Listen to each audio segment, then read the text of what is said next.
Okay, so in this video we're going to talk about the anesthetic record. And so in the operating room you've probably seen this sheet with the red border on the side. This is the front page of the sheet. This is the pre-anesthesia evaluation. So we're going to do a little introduction to this sheet because this kind of forms the, a summary of the core of what anesthesiology is about, really. So these forms get filled out for everybody, and on the back of this sheet there's an anesthesia record where you monitor things throughout the operation, but this is the pre-anesthetic evaluation. This gets filled out for everybody, but as you may or may not have learned, not everyone gets seen in the anesthesia consult clinic, which is on the first floor of the Pattison Pavilion. Those patients tend to be much more complicated. They have anesthetic concerns that need to be addressed preoperatively by an anesthesiologist and assessed for these concerns and what the best way to proceed is. Most patients fall under the category of not needing this anesthesia consult, and so they show up. They're evaluated independently first by a nurse over the phone for some of their medical history, and surgeons tend to flag patients they think will be more complicated and flag them for the consult clinic.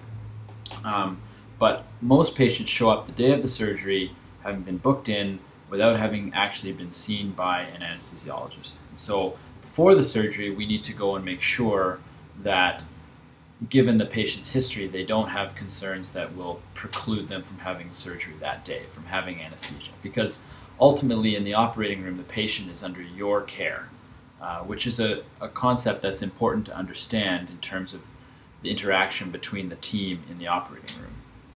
So when you go to see your next case in the preoperative care, they will have this sheet there with them.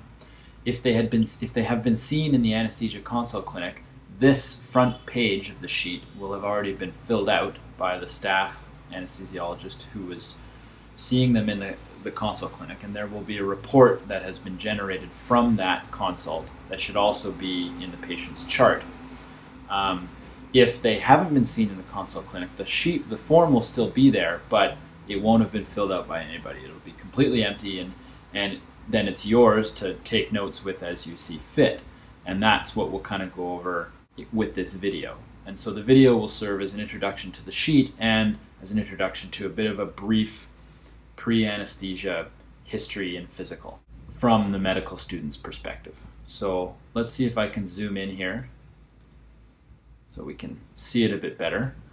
These things are fairly straightforward. Date is obviously the date that the surgery is going to be taking place. This is your staff anesthesiologist, and then the planned procedures. And so when you go and see the patient, often it's useful to spend 5 to 10 minutes reviewing their chart before you actually sit down and have this chat with them. Once you get really good at it, then you can kind of go in a little more blind, but often it's useful to get a kind of a sense of their history and kind of why they're having the procedure they're having that day, and if it's related to any operations they've had in the past. So when you go start chatting to the patient, usually you kind of begin with, have you had any surgery in the past? And if so, have you had any problems with anesthesia? And obviously you tick yes or no here. And if it's yes, then you detail what those problems were. In a case like malignant hyperthermia, then that's kind of a big deal. But if they were, a little nauseous after the procedure, then, there are things you can do to kind of counteract that and be prepared for that. You can move on to now kind of more specific points in the history, like do they smoke? Do they drink much? How's their exercise level? Are they kind of fit, petite, thin person, or are they, a large, obese person? These things will affect the drugs that you use to keep the patient comfortable throughout the operation, and they'll affect your intubation of the patient and your care of the patient post-operatively as well. Are they an aspiration risk? So do they suffer from heartburn a lot? Do they have lots of stomach problems? Have they ever aspirated in the past? Do they have any respiratory problems? So you're going to be breathing for this patient. You need to know what kind of a state their airways and lungs are in. So do they have a history of asthma? Do they have COPD? How is their lung function?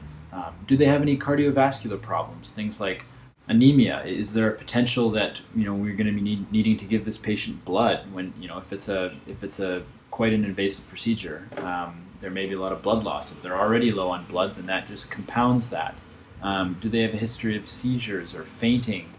Any history of other heart problems like previous heart attack? Surgery is a stressful situation for a patient to be in, so understanding what kind of state their heart in is obviously important for us to be aware of. And in light of all this history, you want to go over the medications that the patient is taking. This should be in their chart, and they should have been notified as to which medications they shouldn't have taken the morning of the surgery to make sure it's out of their system. So, things you want to be aware of are, for example, if someone's on heparin or warfarin, has their dose been stopped in time? For example, if they're getting an epidural, has their dose been stopped a couple days before to make sure that they're not at risk of bleeding into the epidural space? And so you want to go through and record all the medications that they're taking so that your staff anesthesiologist is aware and that we make sure they're in the right state to have the surgery. And then you kind of want to go over their allergies. And so often in surgery we give patients antibiotics, so you want to make sure that they're not allergic to any of the antibiotics we're going to be giving them or any of the other drugs that we're going to be giving them. And of course, always make sure you differentiate between an allergy and a sensitivity. So, ask the patient what happens if they were given penicillin, for example. Do they just get a little bit of a rash and some nausea, or do they break out into anaphylaxis? And then you want to kind of start your physical exam portion of this chat that you're having with the patient. So get a sense of their height and weight. This is something that you can either take off the chart or ask the patient themselves. The pulse ox and all the other vitals, you'll get a sense of when you get into the operating room with the patient. But if the patient's clearly tachycardic or bradycardic, or if they're tachypnic, seriously, then that's something you maybe want to make a note of. And then along with the lab values, you're going to be monitoring a lot of these throughout the procedure if it's a long, involved procedure and one where the patient is hemodynamically unstable. So as long as you've got the chart with you and you can, the patient has some baseline values, you're going to be okay. You don't necessarily need to copy them all right away. It's something you can do during the procedure. But if the patient has a specific concern related to potassium or sodium or like we were talking about earlier, anemia or something like that, then it's good to kind of jot it down. But from a physical perspective, you want to make sure that you check out the patient's airway and how difficult they're going to be to intubate, because obviously that's an important thing to do when we put a patient to sleep, because we're going to be breathing for them. So we want to make sure that we've got their airways nice and secure. And there's different things we can do ahead of time if we know that their airway is going to be difficult. And those will be covered in future videos. And so what you need to do is get the patient to extend their neck and open their mouth nice and wide. And you're essentially kind of circling whatever their throat looks like from this perspective. This is called a Mallampati score. And this is a 1, 2, 3, and 4. In increasing levels of difficulty to intubate. So obviously if you can see the back of the oropharynx there, you get nice delineation of the uvula. You can see the soft palate elevating. The tongue comes out nice and far, opens up nice and wide. That patient's going to be much easier to intubate than a Mallampati 4, for example, where you really you just get a congested mouth. Really, here is kind of all you're seeing. You don't get any definition of the uvula, that kind of thing. And this is kind of a you get a sense of it the more you do. You'll get a sense of how easy a patient is to intubate. So you get them to extend their neck back and open their mouth nice and wide. And in the same position, you measure what's called the thyromantle distance, which is how many fingers can you fit in between the top of the thyroid cartilage and essentially the patient's chin. And as long as you can fit 2 or more fingers in there, that's considered normal.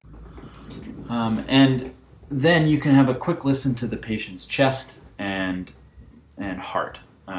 Just, a cursory look to make sure there aren't any obvious abnormalities. And cursory in the sense that if they had any abnormalities, you should have picked it up on the history, and it should be in their chart. If they have any serious respiratory or cardiovascular abnormalities. But you just want to check and make sure. And then also on history, you could do, depending on what's going to happen to the patient during the procedure itself, if they're going to have an epidural, you can have a feel along their back to assess how easy or difficult placement of the epidural line would be. And that just about wraps up the physical exam. Like I was saying before, lab values you can kind of get from the chart. You can copy them down if you want, but just to ensure that the patient has a baseline. You can also look and see if the patient has had an ECG, and if there were any abnormalities noted, you could indicate that here. The rest of this is kind of up to your staff in terms of how they like to fill it out, and we're not going to discuss it in detail here. The ASA is just a general classification of disease, so attempting to categorize patients into different levels of disease, which your staff can explain to you. And yeah, so now we'll move on. If you have any final comments, you can kind of just place them here. There should be lots of room on the sheet to make notes of anything that you see fit. Yeah, we'll move on to the anesthesia record now.